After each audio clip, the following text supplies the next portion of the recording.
O Senhor esteja convosco. Ele está no meio de nós. Proclamação do Evangelho de Jesus Cristo, segundo João. Glória a vós, Senhor. Naquele tempo, disse Jesus a seus discípulos: Se alguém me ama, guardará a minha palavra, e o meu Pai o amará. E nós viremos e faremos nele a nossa morada. Quem não me ama, não guarda a minha palavra. E a palavra que escutais não é minha, mas do Pai que me enviou. Isso é o que vos disse enquanto estava convosco. Mas o defensor, o Espírito Santo, que o Pai enviará em meu nome, ele vos ensinará tudo e vos recordará tudo o que eu vos tenho dito. Deixo-vos a paz. A minha paz vos dou. Mas não a dou como o mundo. Não se perturbe, nem se intimide o vosso coração. Ouvistes que eu vos disse: Vou, mas voltarei a vós. Se me amasseis, ficaríeis alegres porque vou para o Pai, pois o Pai é maior do que eu. Disse-vos isto agora, antes que aconteça, para que quando acontecer, vós acrediteis. Palavra da salvação. Glória a vós, Senhor. Que as palavras do Santo Evangelho perdoem os nossos pecados e permaneçam para sempre. Amém. Podemos nos sentar um pequeno instante?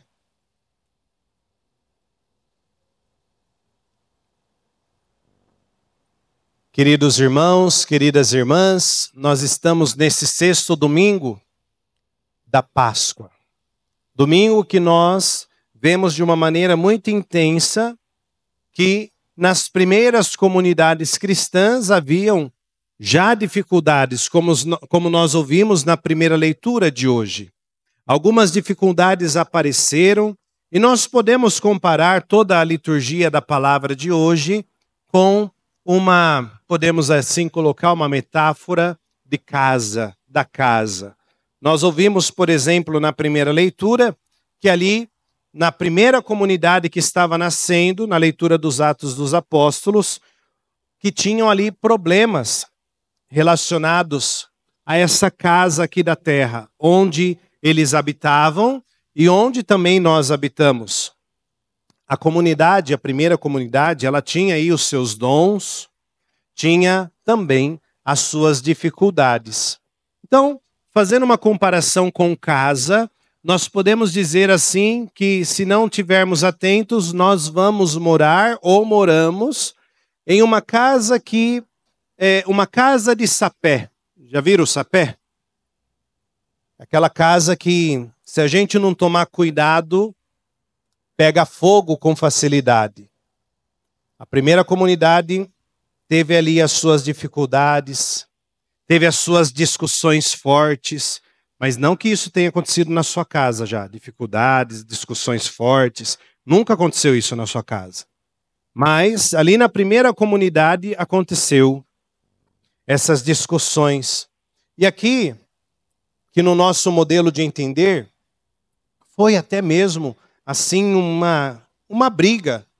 Até ponto de Paulo ser chamado para intervir e para que as coisas não tomassem um rumo pior, diante daquilo que eles estavam ali debatendo. Então ali a primeira igreja, a igreja nascente, ela teve a necessidade de discernir. Então, com a ajuda de Paulo, com a ajuda ali, podemos assim dizer, do primeiro concílio, né, que nós tivemos na vida da igreja, chamaram ali anciãos, chamaram ali pessoas para discernir o que era essencial ou não para seguir o Cristo. O que era essencial para prosseguir, o que não era essencial para dar continuidade à igreja que estava ali nascendo. Ou seja, para serem discípulos e discípulas do Senhor.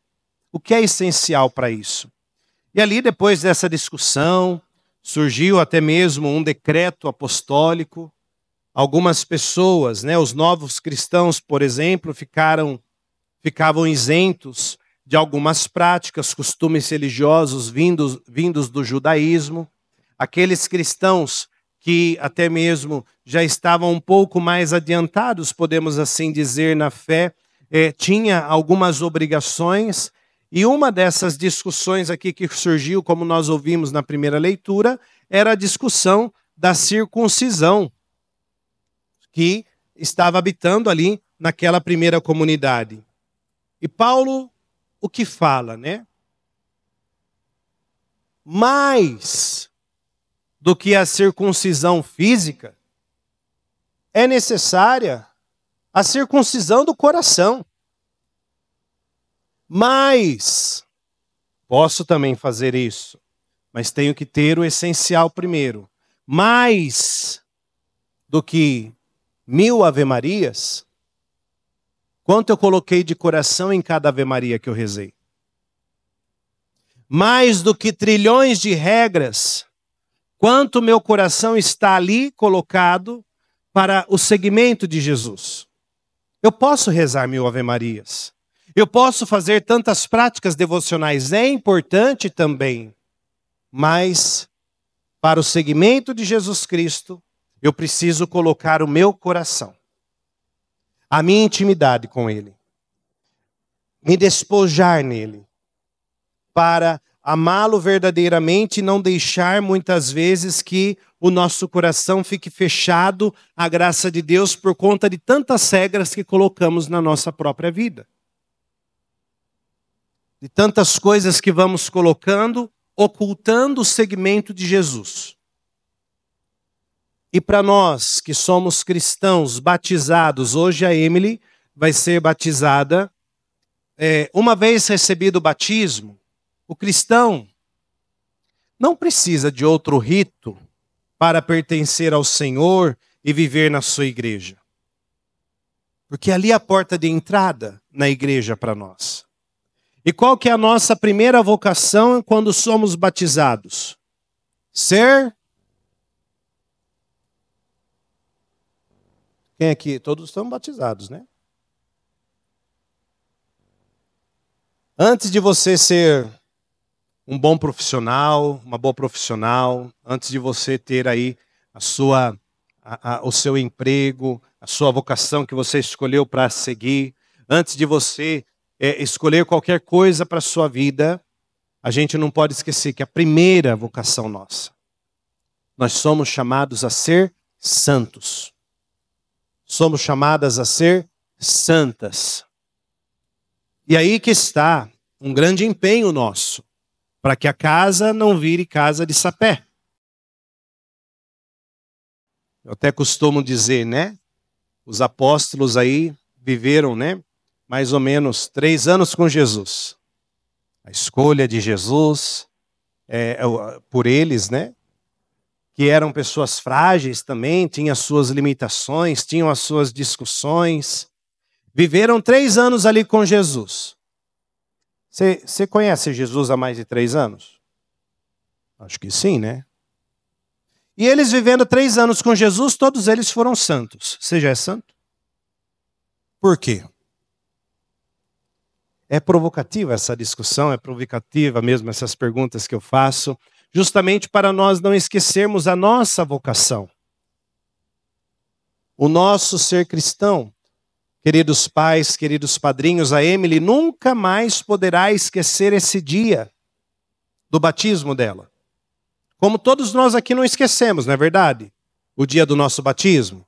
Todo mundo lembra, não lembra? O padre vai passar o microfone para cada um para falar o dia do batismo. Mas para Emily, você lembra o dia do seu aniversário, não lembra? O dia que você faz aniversário, lembra?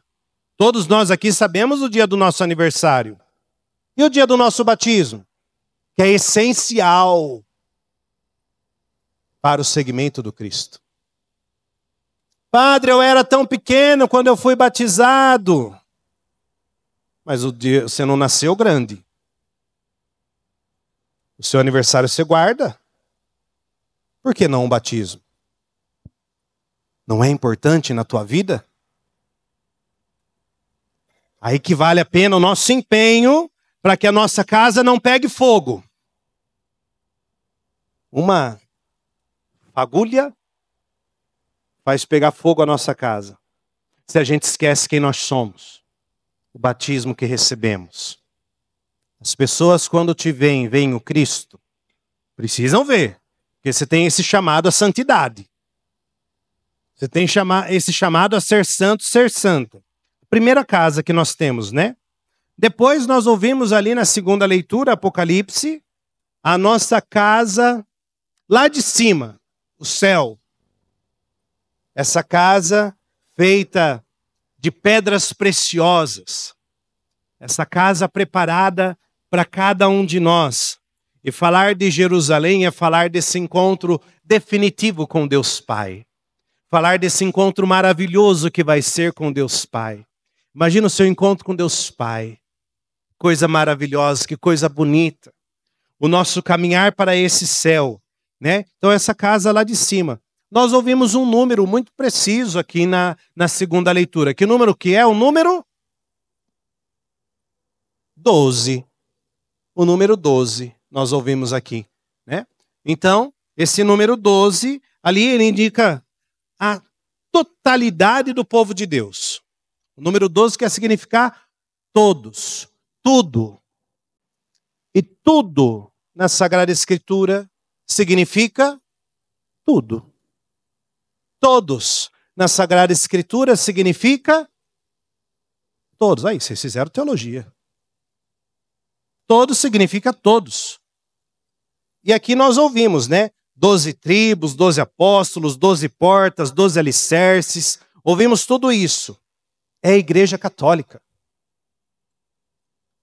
A igreja, até mesmo que acolhe a todos.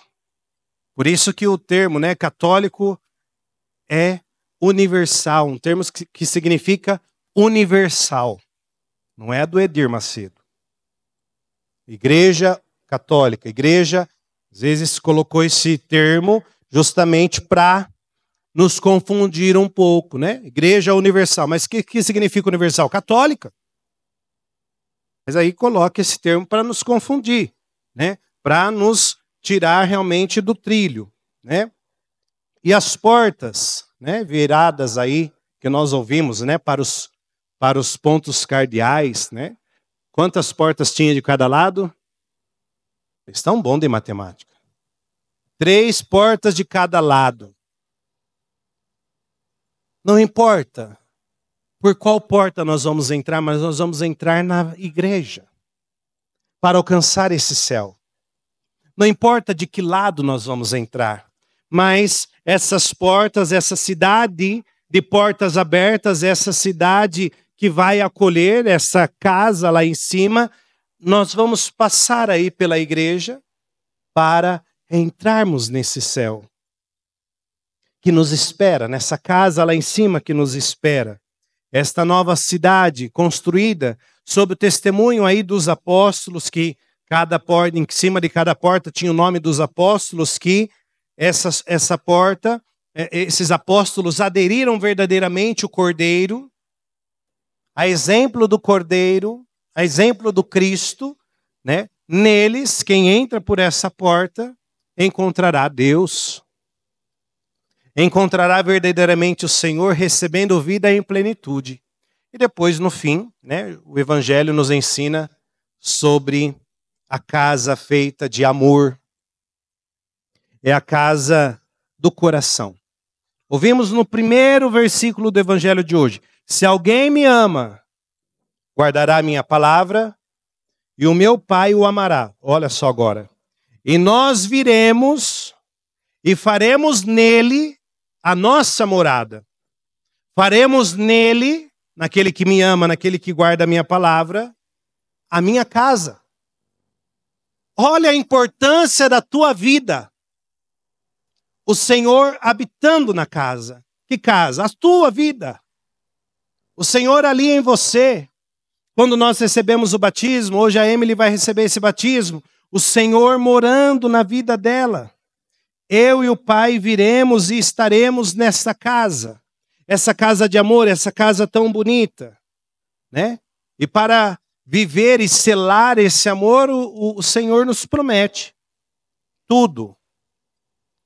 E o tudo seu, a recordação de todas as palavras que Ele ensinou, que vai fazer-nos não perder a memória, é o Espírito Santo que Ele nos enviará. O Paráclito. Hoje nós vamos clamar o Espírito Santo sobre a vida da Emily, como sim o Espírito Santo veio também no dia do nosso batismo sobre cada um de nós, que é aquele que vai estar junto de nós, o defensor, aquele que vai nos acompanhar, que vai nos conduzir nessa vida, mesmo diante dos desafios que aparecerem, o Senhor ali conosco, nos defendendo, nos impulsionando para não parar nas dificuldades e irmos adiante. O Senhor nos fortalecendo. Mas para isso é necessário lembrar que isso aqui, a vida sua, é morada do Senhor. É casa de Deus. E todos aqueles que te virem precisam verem Deus. Por isso é importante, meus irmãos e minhas irmãs, não conservarmos nessa casa até mesmo sentimentos de amargura, semear até mesmo aí amarguras na nossa vida. Já viu alguém amarga? Às vezes lá na Patagônia a gente vê muita gente amarga, né? Muita gente que parece que tomou só o limão sem açúcar, né? Pessoa azeda, perdendo até mesmo a grande oportunidade de lembrar que a própria casa é casa de Deus, é onde o Senhor habita. E fica aí, a amargura ela leva o quê? A dúvida sempre. Até mesmo a amargura leva a um estado de desânimo, de não querer mais viver, desânimo de tudo, não se alegrar mais com a vida. E a leitura de hoje nos mostra que para nós vivermos e sermos bons cristãos, é necessário semearmos o que é esperança. Semear o óleo da esperança onde nós estivermos, até mesmo semear o perfume da esperança, que faz-nos tanta diferença na nossa vida, e não o vinagre da amargura. Não os sentimentos que vão afastar as pessoas de nós, desesperança, desânimo.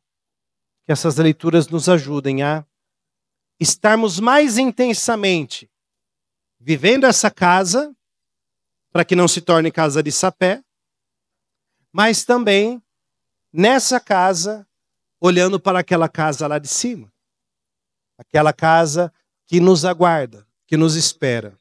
Mas para isso é preciso já viver a santidade nos dias de hoje. Não é impossível. O Senhor nos dá o seu Espírito para darmos passos significativos na nossa caminhada. Queridos irmãos e irmãs, possamos então, a partir da iluminação dessas leituras, nos fortalecer, nos amar mais, amar essa casa que a gente está, amar essa casa que a gente habita, olhar-se no espelho e se amar, porque o Senhor mora em nós. Vamos ficar em pé. E quando nós temos o rito do batismo, algumas coisinhas mudam assim, muito pequenas, mas vamos fazer agora as nossas preces, pedindo ao Pai, antes do nosso creio, pedindo ao Senhor que nos auxilie